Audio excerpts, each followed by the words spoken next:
അപ്പം ഇന്ന് നമ്മൾ ഡിസ്കസ് ചെയ്യാൻ വേണ്ടി പോകുന്നത് ഏറ്റവും പ്രധാനപ്പെട്ട പ്രത്യേകിച്ചിട്ട് നമ്മുടെ സ്ത്രീകള് ഫേസ് ചെയ്യുന്ന ഒരു വലിയൊരു ഒരു പ്രധാനപ്പെട്ട നമ്മുടെ ലൈഫിന്റെ ഒരു പ്രഷ്യസ് ആയിട്ടുള്ള ഒരു മൊമെന്റ്സ് ആണ് മെനോപോസ് എന്ന് പറഞ്ഞാല്. ആർത്തവ വിരാമം എന്ന് പറയാം. അതൊരു എന്താണ് ഇതിന്റെ റിയൽ ആയിട്ടുള്ള സെൻസ് എന്താണ്? ഇത്രയും വലിയ കാര്യമൊന്നും അല്ലാന്ന് നിങ്ങളെ ബോധ്യപ്പെടുത്തി തരാനുള്ള ഒരു ചെറിയൊരു സെഷനാണ് ട്ടോ. അപ്പം ഇപ്പൊ നിങ്ങൾക്ക് ഫോട്ടോ കാണുന്നില്ലേ?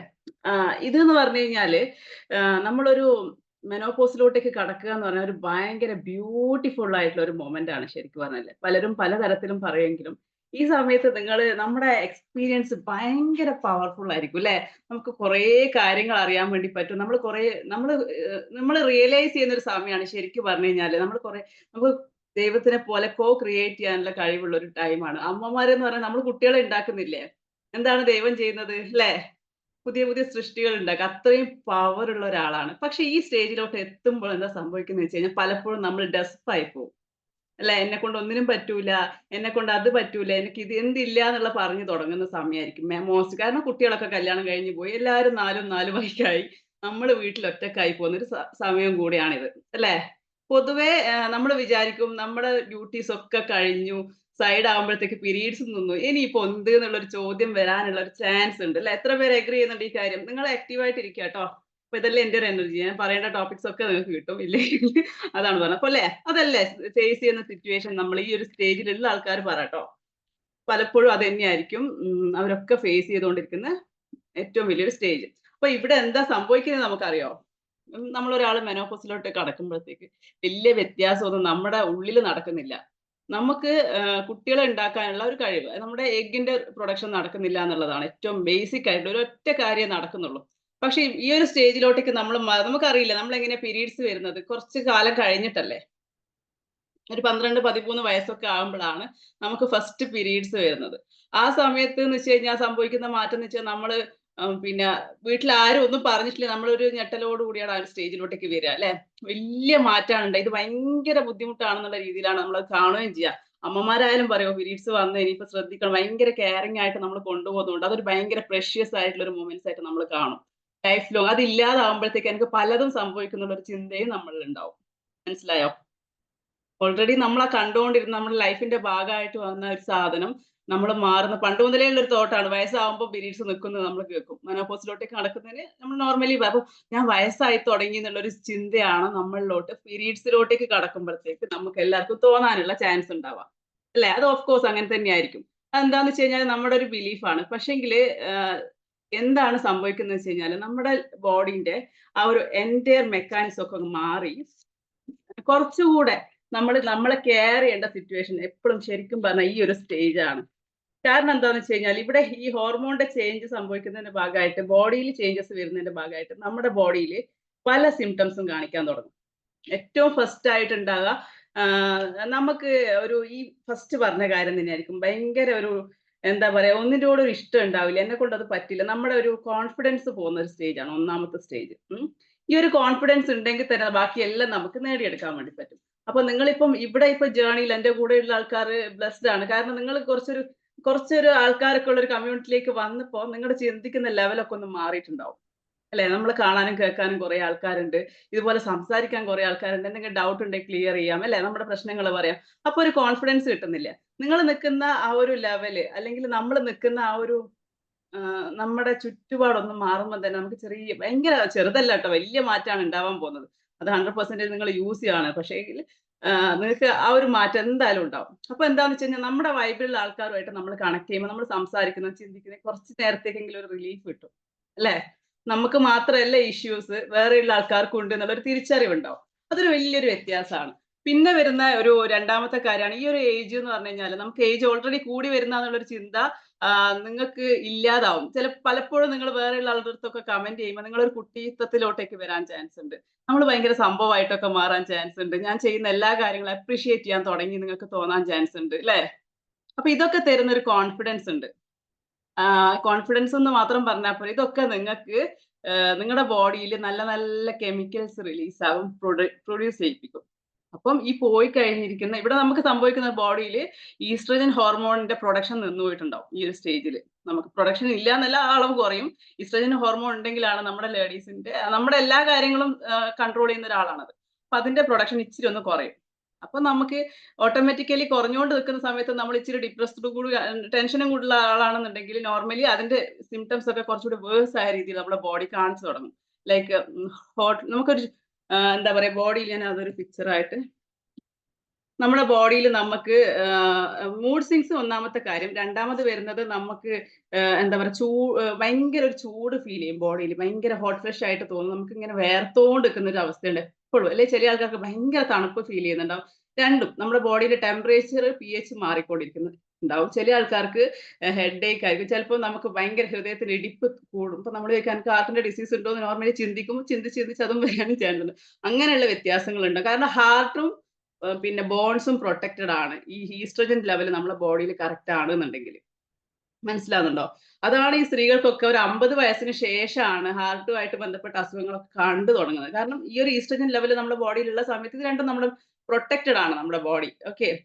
പിന്നെ വരുന്ന ഒരു കാര്യം എക്സസീവ് ആയിട്ട് വെയിറ്റ് ഗെയിൻ ചെയ്യാൻ തുടങ്ങും. ഓക്കെ. നമ്മുടെ വെയിറ്റ് ഇങ്ങനെ കൂടി വരുന്നതായിട്ട് നമുക്ക് തോന്നും. നമ്മുടെ വജൈനൽ ഏരിയസിൽ ഡ്രൈനെസ് ഫീൽ ചെയ്യും. ഇത്തരത്തിൽ ഡ്രൈനെസ് ഉള്ളത് കൊണ്ട് തന്നെ സെക്ഷൽ ഇന്റർകോഴ്സ് ഒന്നും വലിയ താല്പര്യം ഇല്ലാത്തൊരു ഫീൽ ആയിരിക്കും. കാരണം നമുക്ക് പെയിൻഫുൾ ആവാനുള്ള ചാൻസ് ഉണ്ടാവും. പിന്നെ പീരീഡ്സ് ഇറഗുലർ ആവും. വരുന്ന ആൾക്കാർക്ക് ചിലപ്പോൾ നല്ലോണം വരാൻ തുടങ്ങും. ചിലപ്പോൾ തീരെ വരില്ല. 10 ദിവസം വന്ന് 2 ദിവസം ഉണ്ടാവില്ല. അങ്ങനെ ഒരു റെഗുലാരിറ്റി ഒന്നും ഉണ്ടാവില്ല. തോന്നിയ പോലെ വരുത്തും പോക്കുമായിരിക്കും. ഓക്കെ. അങ്ങനെയായിരിക്കും. പിന്നെ വരുന്നതാണ് നമ്മുടെ സ്കിന്ന് മൊത്തത്തില്. നിങ്ങൾക്കറിയോ നമ്മളെ ചെറിയ കുട്ടികൾക്കുള്ള ഒരു സ്മെല്ലില്ലേ? കുട്ടികളെ മണം എന്ന് പറയൂലേ?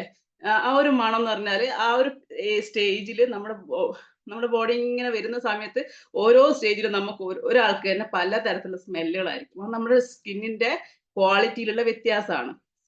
കുട്ടികളുടെ എന്ന് പറഞ്ഞാൽ അത്രയും ഫ്രഷ് ആയിരിക്കും. പിന്നെ പ്രായമുള്ള ആൾക്കാർക്ക് വേറൊരു മണമായിരിക്കും. അവരെത്ര ക്ലീൻ ആക്കി വെച്ചാലും അവർക്ക് വേറൊരു സ്മെല്ലായിരിക്കും. അത് നമ്മുടെ ബോഡീന്റെ ടെക്സ്ചർ മാറുന്നതുകൊണ്ടാണ് കേട്ടോ. അത് ഇറ്റ്സ് ഹാപ്പൻസ്. നമ്മുടെ സ്കിന്നിന്റെ ഡ്രൈനെസ്സും കാര്യങ്ങളും ഒക്കെ വരുന്നതിന്റെ ഭാഗമായിട്ടാണ്. പിന്നെ ഉറക്കക്കുറവുണ്ടാവും. ഉറക്കക്കുറവ് എന്ന് വെച്ചാൽ കണ്ണ് തുറന്ന് കിടക്കുക. ഒരു 10 മണിക്കൊക്കെ കിടന്നിട്ടുണ്ടെന്നുണ്ടെങ്കിൽ ഒരു 11 മണി വരെയൊക്കെ നല്ലോണം ഉറങ്ങിപ്പോകും. 12 മണി 12:45 ആകുമ്പോഴത്തേക്ക് കണ്ണ് തുറക്കും. പിന്നെ കണ്ണ് അടക്കാൻ പറ്റൂല. ഇതൊക്കെ ഇതിന്റെ ഭാഗമായിട്ടുള്ളതാണ്. ഇതൊക്കെ നമുക്ക് കറക്റ്റ് ചെയ്തെടുക്കാം കേട്ടോ. പിന്നെ നമുക്ക് കോൺസെൻട്രേഷൻ കിട്ടൂല ഒന്നിലും. ഒന്നും ഒരു ഓർമ്മയില്ലാണ്ട് നിൽക്കുക. ഇതൊക്കെയാണ്. പിന്നെ നമുക്ക് നമ്മുടെ ബ്രസ്റ്റിന്റെ ഏരിയാസിൽ ഒരു തടിപ്പും പെയിൻ അല്ലെങ്കിൽ ചിലപ്പോൾ കുത്തല് പോലത്തെ വേദന ഇതൊക്കെ ഫീൽ ചെയ്യും. ഇതൊക്കെ ഇതിന്റെ കോമൺ ആയിട്ടുള്ള സിംറ്റംസ് ആണ്. ഇത് എല്ലാവർക്കും എല്ലാം ഉണ്ടാവണമെന്നില്ല. ചിലപ്പോൾ ഒരാൾക്ക് ഒന്നും ഉണ്ടാവണമെന്നില്ല. ഇതൊക്കെ ഡിപ്പെൻഡ്സ് നമ്മുടെ ബോഡി എങ്ങനെയാണോ അതനുസരിച്ചിട്ടായിരിക്കും. പിന്നെ ഓഫ് കോഴ്സ് ഹെറിഡിറ്ററി ആയിട്ടുള്ള സിറ്റുവേഷൻസ് അനുസരിച്ചിട്ടും വ്യത്യാസം ഉണ്ടാവും കേട്ടോ. അപ്പം എന്താണെങ്കിലും നമുക്ക് എന്താണോ പ്രശ്നമുള്ളത് അത് കുറേ കാലം നമ്മളെ ബുദ്ധിമുട്ടിക്കുന്നുണ്ട് എന്നുണ്ടെങ്കിൽ നിങ്ങൾ ഇമ്മീഡിയറ്റ് ആയിട്ട് ഒരു എക്സ്പേർട്ടിനെ കണ്ടിട്ട് അവരുടെ ഡോക്ടേഴ്സിനെ തന്നെ കണ്ടിട്ട് അവരുടെ അടുത്ത് ചോദിക്കുക ഇങ്ങനെയൊക്കെ ഉണ്ട് ഇതിനെന്താണ് ചെയ്യേണ്ടത്. കാരണം എന്താണെന്ന് അറിയോ? ഇത്തരം സിറ്റുവേഷൻസിൽ നമുക്ക് ഞാൻ സ്ക്രീൻ ഷെയറിംഗ് ഇത്തരം സിറ്റുവേഷൻസ് വന്നു കഴിഞ്ഞാൽ ചിലപ്പോൾ നമുക്കറിയാൻ പറ്റൂല ഇതെങ്ങനെയാണ് ഇത് ഹാൻഡിൽ ചെയ്യേണ്ടത് എന്നുള്ളത് അല്ലേ? അപ്പൊ നമ്മൾ തോന്നിയ പോലെ വീഡിയോസും മറ്റേതൊക്കെ കണ്ടിട്ട് ഓരോരുത്തർ പറയുന്നത് ബ്ലൈൻഡ്ലി ഫോളോ ചെയ്യുമ്പോൾ ചിലപ്പോൾ ഗുണത്തിനേക്കാളേറെ ദോഷം ചെയ്യും. പലതും അല്ലേ പറയാം. അപ്പൊ നമുക്ക് എന്താണ് ആപ്റ്റ് ആയിട്ടുള്ളത് നമ്മുടെ ബോഡി തൊട്ടാലേ ഡോക്ടേഴ്സിന് മനസ്സിലാവും അല്ലേ നമ്മുടെ ലക്ഷണം. കാരണം അവർ കുറെ എക്സ്പീരിയൻസ്ഡ് ആയിട്ടുള്ള ആൾക്കാരല്ലേ. അപ്പൊ അവർ അതിനനുസരിച്ചുള്ള മെഡിസിനും കാര്യങ്ങളൊക്കെ പ്രിസ്ക്രൈബ് ചെയ്യും.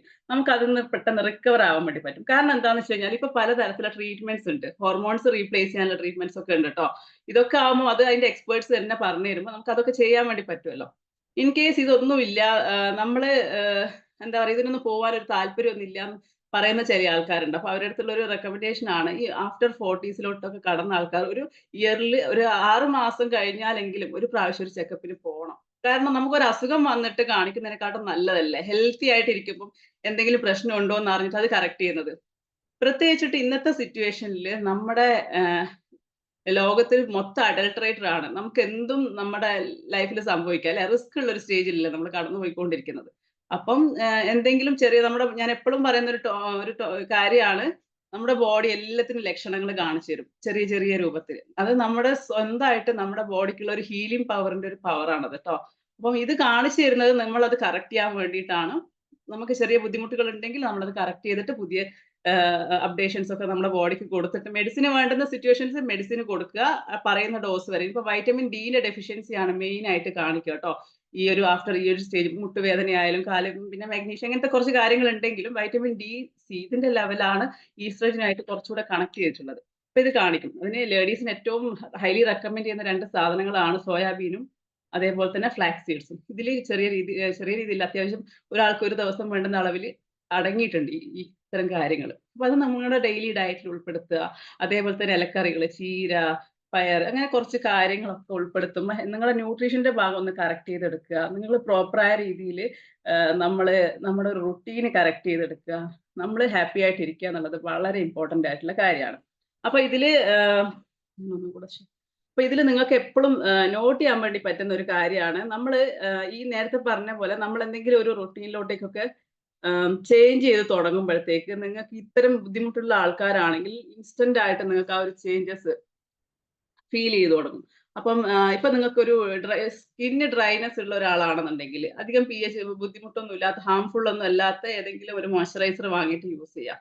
ഓയിൽ ആണെങ്കിൽ ഓയിൽ ബാത്ത് ചെയ്യാൻ പറ്റുമെങ്കിൽ അത് തന്നെ ചെയ്യാം. നമ്മള് എന്താണ് എള്ളെണ്ണയോ അല്ലെങ്കിൽ എന്താ വെളിച്ചെണ്ണയോ മഞ്ഞളൊക്കെ ഇട്ടിട്ടൊക്കെയുള്ള ഇതുണ്ടല്ലോ. അതങ്ങനെ എന്തെങ്കിലും ഇട്ടിട്ട് നമ്മൾ കുളിക്കുമ്പോൾ വീക്ക്ലി 2ഓ 3ഓ പ്രാവശ്യം ഇട്ടിട്ട് ചെയ്യുമ്പോൾ സ്കിന്നിന്റെ അവിടെ ജെന്യൂൻ ആയിട്ടുള്ള നല്ല ആന്റി ഓക്സിഡന്റ് റിച്ച് ആയിട്ട് നമ്മുടെ സ്കിന്നിൽ നല്ല രീതിയിൽ ആ ഡ്രൈനെസ് ഒക്കെ പോകും. അല്ലെ? നിങ്ങൾക്കറിയാലോ വെളിച്ചെണ്ണയുടെ ഗുണങ്ങൾ അറിയാലോ. അപ്പൊ ഇത് നന്നായിട്ട് നമ്മുടെ ബോഡി ഹൈഡ്രേഷൻ നിൽക്കാനൊക്കെ ഹെൽപ്പ് ചെയ്യും. അല്ല നമുക്ക് അതൊന്നും എല്ലാപ്പോഴും പ്രാക്ടിക്കൽ അല്ല. ഈ എണ്ണയും തേച്ച് നിൽക്കാനൊന്നും വീട്ടിൽ പറ്റൂലെങ്കിൽ നമുക്ക് എന്ത് ചെയ്യാൻ പറ്റും? ഒരു മോയ്സ്ചറൈസർ വാങ്ങിയിട്ട് കുളിച്ച ഉടനെ തന്നെ ആ നനവ് തന്നെ വെറുക്കണം കേട്ടോ. ആഹ് ആഹ് കുറച്ചുകൂടെ നല്ലൊരു ക്വാളിറ്റി എനിക്ക് തോന്നുന്നു സെപ്റ്റാപ്പിലിന്റെ ഒക്കെ നല്ലതാണെന്ന് തോന്നുന്നു. അറിയില്ല നിങ്ങൾക്ക് ഏതാണോ ഒരു ഡെർമറ്റോളജിസ്റ്റിനെ കാണാൻ പറ്റുവാണെങ്കിൽ അത് തന്നെയായിരിക്കും ഏറ്റവും നല്ലത്. പിന്നെ അതേപോലെ ഇത്തരത്തിൽ യോഗയോ മെഡിറ്റേഷനോ നിങ്ങൾക്ക് എന്താണോ അത് നമ്മുടെ കോൺസെൻട്രേഷൻ ലെവല് അടിപൊളിയാക്കിയിട്ട് നിൽക്കാൻ വേണ്ടിയിട്ട് പ്രാക്ടീസ് ചെയ്യാൻ വേണ്ടി തുടങ്ങുക. അല്ലെങ്കിൽ ഒരു എക്സസൈസ് മെത്തേഡ്. എക്സസൈസിന്റെ മെത്തേഡ് എന്ന് വെച്ചാൽ ഏത് നിങ്ങൾക്ക് ഫോളോ ചെയ്യുക. സൂംബ ഇഷ്ടമുള്ള ആൾക്ക് അത്, അല്ലെങ്കിൽ നിങ്ങൾക്ക് ഈ പറഞ്ഞ പോലെ എറോബിക്കോ അല്ലെങ്കിൽ ഹിറ്റ് ബോർഡിലോ നമുക്ക് എന്താണോ പറ്റുക അത് വേണം നമ്മൾ ചൂസ് ചെയ്യാൻ. ഇൻ കേസ് നിങ്ങൾക്ക് എന്തെങ്കിലും ഒരു ഹെൽത്ത് കണ്ടീഷൻ ഉള്ള ഒരാളാണ്, ബാക്ക് പെയിൻ ഒക്കെ ഉള്ള ആളാണെങ്കിൽ എക്സസൈസ് ഒന്നും ചെയ്യാൻ പോയി കളയാതെ നിങ്ങൾ ഡോക്ടറെ അടുത്ത് ചോദിച്ച് അതിനും എക്സസൈസ് ആണ് മെത്തേഡ് കേട്ടോ. അതായത് നമ്മുടെ അതിന്റെ ഫിസിഷ്യനെ കണ്ടിട്ട് ആള് പറഞ്ഞു തരുന്ന എക്സസൈസുകൾ കറക്റ്റ് ആയിട്ട് ഫോളോ ചെയ്യുക. കാരണം ഈ സമയത്ത് നമ്മുടെ ബോഡിയിൽ എല്ലുകൾക്ക് പൊട്ടാനൊക്കെയുള്ള ചാൻസ് കൂടുതലാണ്. അപ്പൊ നമ്മൾ തോന്നിയതുപോലെ ചെയ്യുമ്പോൾ ബുദ്ധിമുട്ടുണ്ടാവും. അപ്പൊ നമുക്ക് ഏതാണോ പറ്റുന്നതെന്നുള്ളത് ആളടുത്ത് ചോദിച്ചിട്ട് എക്സ്പേർട്ടിന്റെ അടുത്ത് ചോദിച്ചിട്ട് അവർ പറഞ്ഞു തരുന്നത് മാത്രം നമ്മുടെ ബോഡി ടച്ച് ചെയ്ത് അവർക്ക് മനസ്സിലാവും. അവർ പറഞ്ഞുതരും എന്തൊക്കെയാണ് നമുക്ക് അങ്ങോട്ട് തിരിയുമ്പോഴാണോ ഇങ്ങോട്ട് അതിന് കണക്കായിട്ടുള്ളത്. കാരണം ഈ സമയത്തുള്ള ആൾക്കാരെ ഹാൻഡിൽ ചെയ്യുമ്പോൾ കുറച്ചുകൂടെ നമ്മൾ പുതിയതായിട്ടൊന്നും അപ്ലൈ ചെയ്യാൻ വേണ്ടിയിട്ട് ഒറ്റയടിക്ക് നമ്മൾ തുടങ്ങരുത് കേട്ടോ. ചെറിയ കുട്ടികളൊക്കെ ആണെങ്കിൽ നമുക്കത് പ്രശ്നമില്ലല്ലോ. കുറച്ച് ഏജ് ആകുമ്പോൾ നമ്മൾ അതൊക്കെ ശ്രദ്ധിക്കണം. പിന്നെ ചെയ്തുകൊണ്ടിരിക്കുന്ന ആൾക്കാരാണെങ്കിൽ കുഴപ്പമില്ല, നിങ്ങൾക്ക് കണ്ടിന്യൂ ചെയ്യാം. മനസ്സിലായോ? അത്രയേ ഉള്ളൂ. എന്തെങ്കിലും ബുദ്ധിമുട്ടുകൾ വന്നു കഴിഞ്ഞാൽ ഫസ്റ്റ് സ്റ്റേജിൽ തന്നെ നിങ്ങൾ എക്സ്പേർട്ടിന്റെ അടുത്ത് പോവുക എന്നുള്ളതാണ് ഒന്നാമത്തെ ഒരു കാര്യം. പിന്നെ നിങ്ങൾ ഇടുന്ന ഡ്രസ്സുകൾ വളരെ ഇമ്പോർട്ടന്റ് ആണ്. നിങ്ങൾ അടുത്തൊരു സെഷൻ ഇതിന് വേണ്ടിയിട്ട് ഞാൻ വെക്കുന്നതായിരിക്കും കേട്ടോ. നാളെ നാളെ നാളെ പറ്റുവാണെങ്കിൽ നാളെ തന്നെ വെക്കാം കേട്ടോ. അതായത് പേഴ്സണൽ ഹൈജീൻ്റെത്. അപ്പം നിങ്ങൾ ഉപയോഗിക്കുന്ന ഡ്രസ്സുകൾ വളരെ ഇമ്പോർട്ടന്റ് ആണ്. നിങ്ങൾക്ക് ഇപ്പം ഭയങ്കരമായിട്ട് തണുപ്പ് ഫീൽ ചെയ്യുന്ന ചൂട് നമ്മളെ ബോഡിയിൽ ഉണ്ടാവുമല്ലോ, ടെമ്പറേച്ചർ മെയിൻറ്റെയിൻസ് ആയിട്ടുണ്ടാവില്ല. അപ്പം നിങ്ങൾ അതിന് കണക്കായിട്ടുള്ള ഡ്രസ്സ് ഇടുക. നല്ലതായിട്ട് ചൂട് ഫീൽ ചെയ്യുന്ന ഒരാളാണെങ്കിൽ കോട്ടൺ വസ്ത്രത്തിലോട്ടേക്ക് മാറുക. മനസ്സിലായില്ലേ? അത്തരത്തിലുള്ളത്. ഇനിയിപ്പോ തണുപ്പാണെന്നുണ്ടെങ്കിൽ അതിനനുസരിച്ചിട്ടുള്ള ഡ്രസ്സ് യൂസ് ചെയ്യുക. പിന്നെ നിങ്ങൾ കോൺഫിഡൻസ് ആയിട്ട് നിൽക്കാൻ വേണ്ടിയിട്ടുള്ള ഒരു ടൂൾ എന്ന് പറഞ്ഞാൽ ഞാൻ അന്നേ പറഞ്ഞതാണ്. രാത്രി നിങ്ങൾ വേറെ ഏത് ഡ്രസ്സ് ഇട്ടാലും രാവിലെ ആകുമ്പോഴത്തേക്ക് റൂമിൽ നിന്ന് പുറത്തിറങ്ങുമ്പോൾ നിങ്ങൾ അടിപൊളിയായിട്ട് തന്നെ ഇറങ്ങും. നല്ല അലക്കിയിട്ട് വൃത്തിയുള്ള ഒരു ഡ്രസ്സ് ഇട്ടിട്ട് പുറത്തേക്ക് ഇറങ്ങാൻ, മുടിയൊക്കെ കെട്ടി വെച്ചിട്ട് ഇത് നിങ്ങൾക്ക് ഭയങ്കര കോൺഫിഡൻസ് തരും. നിങ്ങൾ പോകുന്നത് കിച്ചണിലേക്കാണെങ്കിൽ രാജാവിനെ പോലെ അങ്ങ് ഇറങ്ങുക കേട്ടോ. നന്നായിട്ട് അണിഞ്ഞൊരുങ്ങിയിട്ട് കാരണം നമ്മുടെ സാമ്രാജ്യം അതല്ലേ, അവിടെ നമ്മൾ ഹീറോ ആയിരിക്കണം. അങ്ങനെ ഇങ്ങ് ഇറങ്ങി വരിക. അവിടെ നിന്നുള്ള കാര്യങ്ങളൊക്കെ കറക്റ്റ് ചെയ്യാൻ വേണ്ടി പറ്റും. നമ്മൾ ഒന്നും കൂടെ ഓർഗനൈസ് ആയി തലേ ദിവസം തന്നെ നാളെ രാവിലെ ഇത് ഇട്ടിട്ടാ പോകുന്നത്, ഇത് ഇട്ടിട്ട് ഇതൊക്കെയാ ചെയ്യുന്നതെന്ന് തീരുമാനിച്ചാൽ മതി. നിങ്ങൾക്ക് കുറച്ചധികം സമയം കിട്ടും. അപ്പൊ നിങ്ങൾക്ക് ഒരു ബുക്ക് എടുത്തിട്ടൊക്കെ വായിക്കാവാണെങ്കിൽ അല്ലേ? അല്ലെങ്കിൽ നിങ്ങൾക്ക് ഈ പറഞ്ഞ കാര്യങ്ങളൊക്കെ സെറ്റ് ചെയ്ത് സമയം നിങ്ങൾക്ക് കണ്ടെത്താം. ഇനിയിപ്പോ രാവിലെ പറ്റാത്ത ഒരാളാണെങ്കിൽ ഒരു അരമണിക്കൂർ കൂടുതൽ എവിടുന്ന് എടുക്കാൻ പറ്റും? ഓരോ ദിവസവും ഒരു അരമണിക്കൂർ എടുത്തു കഴിഞ്ഞാൽ 365 ദിവസം ആകുമ്പോഴത്തേക്ക് നിങ്ങൾ എത്ര ദിവസങ്ങളാ സേവ് ചെയ്യുന്നതെന്നറിയോ? അങ്ങനെ. അത് രാവിലെ ആണെങ്കിൽ രാവിലെ നിങ്ങൾക്ക് സമയം ഉണ്ടാക്കണം. അത് നിങ്ങൾക്ക് നിങ്ങളെ ലൈഫിൽ വാല്യൂ ആഡ് ചെയ്യുള്ളൂ. മനസ്സിലായോ? അത് മെഡിറ്റേഷൻ പ്രാക്ടീസ് ചെയ്യാൻ പറ്റുള്ളൂ. അതിന് വേണ്ടിയിട്ട് ഉപയോഗിക്കുക. അല്ലെ ബുക്ക് വായിക്കാൻ ഇഷ്ടമുള്ള ആള് ബുക്ക് വായിക്കുക. അങ്ങനെ. അപ്പം പിന്നെ അതേപോലെ ഞാൻ നേരത്തെ പറഞ്ഞ ഒന്നും കൂടെ എടുത്ത് പറയുകയാണ്. നിങ്ങൾക്ക് വൈറ്റമിൻ സപ്ലിമെന്റ് പുറത്തുനിന്ന് കൊടുക്കേണ്ടതാണെന്നുണ്ടെങ്കിൽ നിങ്ങൾ ഡോക്ടറെ കണ്ടിട്ട് തന്നെ ഡെഫിഷ്യൻസിക്കുള്ള മെഡിസിൻ എടുത്തിട്ട് അദ്ദേഹം പറയുന്ന അളവ് വരെ അത് കോഴ്സ് കംപ്ലീറ്റ് ചെയ്യുക കേട്ടോ. പിന്നെ നിങ്ങൾ ആരും ഇവിടെ പുകവലിക്കുന്ന ആൾക്കാരൊന്നും ഇല്ലല്ലോ അല്ലേ? ഓക്കെ. അപ്പം അതിനെപ്പറ്റി പറയേണ്ട ആവശ്യമില്ല. പിന്നെ വരുന്ന ഒരു സ്റ്റേജാണ്. അതായത് നമ്മുടെ ഇത് ഞാന് ഇന്നിവിടെ എനിക്ക് പറയാനുള്ളത് നിങ്ങൾക്കിപ്പം ഇപ്പം ഈ പ്രസന്റ് ആയിട്ട് നിങ്ങൾ എന്തെങ്കിലും ഒരു ഇത്തരത്തിലുള്ള മെനോപോസുമായിട്ട് ബന്ധപ്പെട്ട ഒരു പ്രോബ്ലം ഫേസ് ചെയ്യുന്ന ആൾക്കാരുണ്ടോ? എന്തെങ്കിലും? ഒന്ന് അൺമ്യൂട്ട് ചെയ്തിട്ട് സംസാരിച്ചോട്ടോ.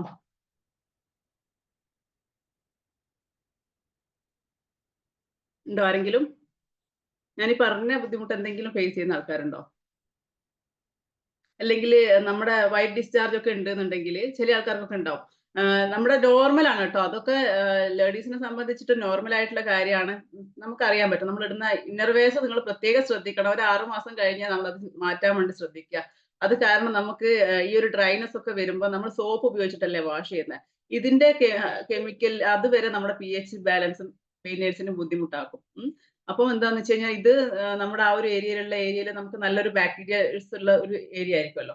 അതിന്റെ അണുക്കളൊക്കെ നശിച്ചിട്ട് അതിന്റെ ഒരു ഗുണങ്ങളൊക്കെ പോയിട്ട് സ്വയമായിട്ട് അത് ക്ലെൻസ് ചെയ്തെടുക്കാനുള്ള പവർ പോയിട്ടുണ്ട്. അപ്പൊ നിങ്ങൾ നല്ല ഫ്രഷ് ആയിട്ടുള്ളത് അത് പ്രത്യേകിച്ചിട്ട് നിങ്ങൾ സോപ്പ് പൊടി ഒരിക്കലും യൂസ് ചെയ്യരുത്. മൈൽഡ് ആയിട്ടുള്ള സോപ്പ് വെച്ചിട്ട് കൈ വെച്ചിട്ട് കഴുകിയിട്ട് വെയിലത്ത് തന്നെ വെച്ചിട്ട് ഉണക്കുക കേട്ടോ. അതിന്റെ പ്രത്യേകത എന്താന്ന് വെച്ച് കഴിഞ്ഞാല് സൺലൈറ്റ് വെച്ചിട്ട് അടിപൊളിയായിട്ട് അത് എന്താ പറയാ അതിലുള്ള അണുക്കളൊക്കെ വിമുക്താവും. പിന്നെ ബാക്കിയുള്ള ആളുടെ ഡ്രസ്സിലൂടെയൊക്കെ അത് മിക്സ് ആൻഡ് മാച്ച് ആവുമ്പള് അവർക്ക് ഓരോരുത്തർക്കും ഓരോ അസുഖങ്ങൾ ഉണ്ടാവുമല്ലോ. നമുക്കറിയാൻ പറ്റും സ്കിന്ന് ചിലപ്പോ ആ സ്കിന്ന് നമ്മളിങ്ങനെ നിൽക്കുമ്പോഴൊക്കെ സ്കിൻ ഡെഡ് നമ്മൾ ഉറങ്ങി എഴുന്നേൽക്കുമ്പോഴൊക്കെ നമ്മുടെ ബോഡിന്ന് ഡെഡ് സെൽസ് ഇങ്ങനെ പുറത്തേക്ക് പോകുന്നുണ്ടാവും നമ്മൾ അറിയാണ്ട്. അപ്പാട് പൊളിഞ്ഞു പോവല്ല ചെറിയ രീതിയിൽ നമ്മൾ വേർക്കൊക്കെ ചെയ്യുന്നില്ലേ അതൊക്കെ അണുക്കളൊക്കെ വേസ്റ്റ് ഒക്കെ പോവല്ലേ. അതിന്റെ അംശമൊക്കെ ഓരോരുത്തരിലും ഉണ്ടാവും. ഇത് വെച്ചിട്ട് നിങ്ങൾ ഭയങ്കര ഒസിഡിക്കാരൊന്നും ആവണ്ട കേട്ടോ. ഞാൻ പറയാണ് നമ്മുടെ പേഴ്സണലി യൂസ് ചെയ്യുന്ന സാധനങ്ങൾ നമ്മൾ തന്നെ കറക്റ്റ് ആയിട്ട് വാഷ് ചെയ്യുക. അതിന്റെ എല്ലാം നമ്മുടെ എലാസ്റ്റിക് ഒക്കെ ഉള്ളതല്ലേ. ആ ഏരിയാസിലൊന്നും പോയിട്ട് അവിടെയൊക്കെ സോപ്പിന്റെ ഇതൊക്കെ ഉണ്ടെങ്കിൽ അതൊക്കെ നമുക്ക് വരുന്ന വജൈനൽ ഇൻഫെക്ഷൻ ഒക്കെ ഒരു കാരണമാണ് കേട്ടോ. നമ്മൾ അധികം ശ്രദ്ധിക്കാത്ത കാര്യങ്ങളാണ് ഇതൊക്കെ. ഇങ്ങനെയൊക്കെ ഉണ്ടാവാനുള്ള ചാൻസ് ഉണ്ട്. പിന്നെ നിങ്ങൾ ഏതെങ്കിലും പാഡോ അല്ലെങ്കിൽ ഫീമെയിൽ വാഷ് ഒക്കെ യൂസ് ചെയ്യുന്ന ആൾക്കാർ ഇവിടെ ഉണ്ടെന്നുണ്ടെങ്കിൽ നിങ്ങൾ അതൊക്കെ നിർത്തുക കേട്ടോ. നോർമൽ മൈൽഡ് ആയിട്ടുള്ള വലിയ സോപ്പ് ഉപയോഗിച്ചുകൊണ്ടൊന്നും ഒരു കാര്യമില്ല. നല്ല സ്മെല്ലൊന്നുള്ള സോപ്പുകൾ അത്തരമൊക്കെ ഉപയോഗിക്കുമ്പോൾ അതിനൊക്കെ ഹാർംഫുൾ ആയിട്ടുള്ള കെമിക്കൽസിന്റെ അളവ് കൂടുതലായിരിക്കും. മൈൽഡ് ആയിട്ടുള്ള കാര്യങ്ങൾ യൂസ് ചെയ്യുക. പ്രത്യേകിച്ചിട്ട് ഞാൻ പറയുകയാണെന്നുണ്ടെങ്കിൽ അവിടെ ഒരു സോപ്പുകൾ യൂസ് ചെയ്യേണ്ട ആവശ്യമില്ല. നാച്ചുറലി അവിടെ സ്വയമായിട്ട് നല്ല രീതിയിലുള്ള ബാക്ടീരിയാസ് ഉണ്ട്. നമ്മൾ എന്തെങ്കിലും യൂസ് ചെയ്യുമ്പോൾ അവിടെ കെമിക്കൽസിന്റെ വർക്ക് കൊണ്ട് അതൊക്കെ നഷ്ടപ്പെട്ടു പോകും. മനസ്സിലായോ? അപ്പം നോർമൽ വെള്ളം ഉപയോഗിച്ചിട്ട് കഴുകുക. അതേപോലെ തന്നെ കഴുകിയതിന് ശേഷം ഡ്രൈ ആക്കി വെക്കുക എന്നുള്ളത് വളരെ ഇമ്പോർട്ടന്റ് ആയിട്ടുള്ള കാര്യമാണ്. കാരണം അവിടെ ഡ്രൈനെസ് ഇല്ലാന്നുണ്ടെങ്കിൽ പിന്നെയും വെള്ളം നിന്ന് നമ്മളിടുന്ന പാന്റീസും ഡ്രസ്സിലൊക്കെ എന്താ പറയാ ആ വെള്ളവും അതുമായിട്ട് നിങ്ങൾക്കറിയില്ലേ ഈർപ്പം നിന്ന് കഴിഞ്ഞാൽ അവിടെ പൂപ്പല് വരൂലേ? നോർമലി തുണി ഇങ്ങനെ നനച്ച് വെച്ച് കഴിഞ്ഞാൽ ആ ഒരു എഫക്റ്റാ ഉണ്ടാവുക. അപ്പൊ ഡ്രൈ ആക്കി വെക്കുക. അതിന് ടിഷ്യൂസ് ഉപയോഗിക്കാൻ പറ്റുന്ന ടിഷ്യൂസ് ഉപയോഗിച്ച് വെള്ളം ഒപ്പുക. അല്ലെങ്കിൽ നമ്മളൊരു കോട്ടൺ നല്ലൊരു ഉപയോഗിക്കുന്ന ക്ലോത്ത് വളരെ ഡെയിലി വാഷ് ചെയ്തിട്ട് ഡ്രൈ ആക്കി വെക്കുക. ഇനിയിപ്പോ നിങ്ങൾക്ക് പുറത്തിട്ടിട്ട് സൺലൈറ്റ് കിട്ടുന്നില്ല എന്നുണ്ടെങ്കിൽ എന്ത് ചെയ്യാൻ വേണ്ടി പറ്റും? നമുക്കത് അയൺ ബോക്സ് വെച്ചിട്ടാണ് വിമുക്താക്കാലോ. ചൂടാക്കിയിട്ട് ഉപയോഗിക്കാം. ഇങ്ങനെ ഒരു ഓപ്ഷനും കൂടെ ഉണ്ട്. പ്രത്യേകിച്ച് നിങ്ങൾ ശ്രദ്ധിക്കുക. ഒരു 6 മാസം മതി. അതിനുശേഷം അല്ലെങ്കിൽ നിങ്ങൾക്ക് കുറച്ചധികം ഇന്നർവേഴ്സ് ഉണ്ടെന്നുണ്ടെങ്കിൽ നമുക്കത് അങ്ങനെ ഉപയോഗിക്കാം. മനസ്സിലായോ? അങ്ങനെ. പിന്നെ പ്രോപ്പറായ രീതിയിൽ നമ്മൾ ഉപയോഗിക്കുന്ന ബ്രായുടെ കറക്റ്റ് സൈസിലുള്ള വാങ്ങിച്ച് കറക്റ്റ് സ്ട്രെച്ച് ചെയ്തിട്ട് തന്നെ വെക്കുക കേട്ടോ. അതിന്റെ സൈസ് കറക്റ്റ് ചെയ്തിട്ട്. കാരണം അല്ലെങ്കിൽ നമ്മുടെ സാഗി ആവും സ്കിന്ന്. ഈ ഒരു ഏജ് നമ്മളെല്ലാവരും ഞാനായാലും നിങ്ങളായാലും ഓരോ ദിവസവും കൂടുമ്പോൾ നമ്മുടെ സ്കിന്ന് മാറിക്കൊണ്ടിരിക്കുകയാണ്. അപ്പൊ നമുക്ക് സാഗിങ് ഒക്കെ വരാൻ ചാൻസ് ഉണ്ട്. അപ്പൊ നമ്മള് ഒന്ന് ശ്രദ്ധിക്കുക നമ്മൾ ജസ്റ്റ് ഒന്ന് ശ്രദ്ധിക്കുമ്പോഴത്തേക്ക് അവിടെ മാറ്റങ്ങൾ വേണ്ടു തുടങ്ങും. ഒന്ന് ശ്രദ്ധിക്കുക. അതിന് വേണ്ടുന്ന രീതിയിലുള്ള എന്താണോ നമുക്ക് വേണ്ടുന്നത് അതിന് രീതിയിലുള്ള ചെറിയ ചെറിയ ടിപ്സും കാര്യങ്ങളൊക്കെ ഉണ്ടാവില്ല. അതൊക്കെ ഉപയോഗിക്കുക. ഒരിക്കലും ഹാർംഫുൾ ആയിട്ടുള്ള പ്രോഡക്ട്സ് വാങ്ങിയിട്ട് ഫേസിലൊന്നും ഉപയോഗിക്കാതിരിക്കാൻ ശ്രദ്ധിക്കുക. കാരണം അതൊക്കെ നമുക്ക് ഡേഞ്ചർ ആയിട്ട് വരും. അപ്പം എല്ലാത്തിലും കെമിക്കൽസ് ഇല്ലാതെ നമുക്ക് പ്രോഡക്ട്സ് ഉണ്ടാക്കാൻ വേണ്ടി പറ്റൂലല്ലോ. അതിന്റെ ക്വാളിറ്റിയും അത് അതേപോലെ പ്രിസർവ് ചെയ്ത് വെക്കണമെങ്കിൽ. നമ്മൾ നാച്ചുറൽ ആയിട്ടുള്ള ചില നമ്മുടേതായ ടിപ്സ് ഒക്കെ ഉണ്ടാവുമല്ലോ. നമുക്ക് എവിടുന്നെങ്കിലും പാരമ്പര്യമായിട്ടൊക്കെ നമ്മൾ കേട്ടിട്ടുണ്ട്. നമുക്ക് ഏറ്റവും നല്ലത് ഈ നമ്മുടെ വെളിച്ചെണ്ണ, ചെറുപയർ പൊടി ഏറ്റവും ബെസ്റ്റ് ആണ്. പിന്നെ നമുക്ക് കിട്ടുന്ന ഒരു സംഭവം ഉണ്ടല്ലോ. ഞാനിപ്പോ ലേറ്റസ്റ്റ് ആയിട്ട് വാങ്ങിച്ചത് മുൾട്ടാനി മിട്ടി എന്ന് പറയുന്ന സാധനം ഫേസിന് വളരെ നല്ലതാ.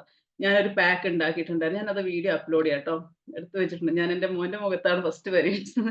മീൻസ് കഴുത്തിലൊരു ബ്ലാക്ക് കളർ വന്നു തുടങ്ങി. അപ്പം ഇവിടെ അടുത്തുള്ള ഒരു കുവൈത്തി ഉണ്ട്. മൂപ്പര് പറഞ്ഞതാണ് ഈ സാധനം ഇവർക്ക് അതിന്റെ പേരൊന്നും അറിയില്ല. അവർക്ക് എടുത്തപ്പോ നോക്കുമ്പോ ഹിന്ദിക്കാര് ആരോ കൊടുത്തതാ. മുൾട്ടാനി മിട്ടി എന്ന് പേര് കണ്ടു. അപ്പൊ ഞാനത് ഇവിടുന്ന് സ്റ്റോറിന്ന് വാങ്ങിച്ചിട്ട് തൈരും ഇതും മിക്സ് ചെയ്ത് പിന്നെ എന്റെ ജെന്യൂൻ ആയിട്ടുള്ള ഒരു സാധനം ഉണ്ടല്ലോ കോഫി പൗഡർ അതും കൂടെ ഇട്ട് ഞാനത് അപ്ലൈ ചെയ്തിട്ട് എനിക്ക് തോന്നുന്നു 3 ദിവസമേ ചെയ്തിട്ടുള്ളൂ. അത് ശരിക്കും അതിന്റെ കളർ തന്നെ മങ്ങി മങ്ങി വന്നു. പിന്നെ നമുക്കങ്ങ് മറന്നു പോവല്ലോ. ഒരു ചെറിയൊരു മാറ്റം കാണുമ്പോൾ നമ്മുടെ കയ്യിൽ നിന്ന് സ്ലിപ്പ് ആയി പോവല്ലോ. അപ്പൊ ഇനി റീസ്റ്റാർട്ട് ചെയ്യണം. അതൊക്കെ അങ്ങനെ ചെറിയ ചെറിയ കാര്യങ്ങളുണ്ടാവും. നമുക്ക് കെമിക്കൽ അല്ലാത്ത രീതിയിലുള്ള നമ്മൾ മുഖത്ത് എന്തെങ്കിലും അപ്ലൈ ചെയ്യുന്നുണ്ടെങ്കിൽ ഫസ്റ്റ് കയ്യിലൊന്ന് അപ്ലൈ ചെയ്ത് 1 മണിക്കൂർ കഴിഞ്ഞിട്ടാണേ മുഖത്തിടാൻ പാടുള്ളൂ. പുതിയ രീതി ഫേസിലാണ് എവിടെയെങ്കിലും അപ്ലൈ ചെയ്ത് നോക്കുക കേട്ടോ. അത് അതിന്റെ എന്തെങ്കിലും നമുക്ക് ഇറിറ്റേഷൻ ഒക്കെ ഉണ്ടെങ്കിൽ മനസ്സിലാവും. അങ്ങനെ. പിന്നെ നമ്മൾ കഴിക്കുന്ന ഫുഡിൽ നമ്മൾ നാച്ചുറൽ ആയിട്ടുള്ള ഹെർബുകൾ ഉൾപ്പെടുത്തുക. വെളുത്തുള്ളി, മഞ്ഞള്, പട്ട ഇതൊക്കെ നമ്മുടെ ബോഡിയിൽ ഈ സമയത്ത് ലേഡീസിന് പ്രത്യേകിച്ചിട്ട് കൂടിപ്പോകണ്ട. എന്നാലും നമ്മുടെ ജീരകം, അയമോദകം നമ്മുടെ ഗട്ടിന്റെ ഹെൽത്തിന് വളരെ നല്ലതാണ്. അയമോദകം വെച്ചിട്ടുള്ള വെള്ളമൊക്കെ കുടിക്കുന്നതൊക്കെ അല്ലെ നമുക്കറിയാലോ. നമ്മളിപ്പം പ്രാക്ടീസ് ചെയ്യുന്ന രീതിക്ക് തന്നെ ഓരോ ദിവസം ഓരോ വെള്ളം ഉണ്ടാക്കി കുടിച്ചോളൂ എന്ന് പറയുന്നത് അതാണ്. നമുക്ക് അതിന്റെ ഗുണങ്ങൾ കിട്ടിക്കോട്ടെ എന്ന് വിചാരിച്ചിട്ടോ. കരിഞ്ജീരകം ഇത്തരത്തിലുള്ള കാര്യങ്ങൾ നമ്മുടെ ബോഡിയിലേക്ക് എത്തുക. പിന്നെ വരുന്ന ഇനി അടുത്തൊരു ടോപ്പിക്ക്. ഓക്കെ, ജസ്റ്റ് ഞാനൊന്ന് സ്ക്രീൻ ഷെയർ. നിങ്ങൾക്ക് കാണുന്നുണ്ട് ഇപ്പൊ സ്ക്രീന് വന്നിട്ടുണ്ടോ? ഉണ്ട്. ഇത്ര നേരം ഉണ്ടായിരുന്നു? ഇതുണ്ടായിരുന്നു ഇത്ര നേരം?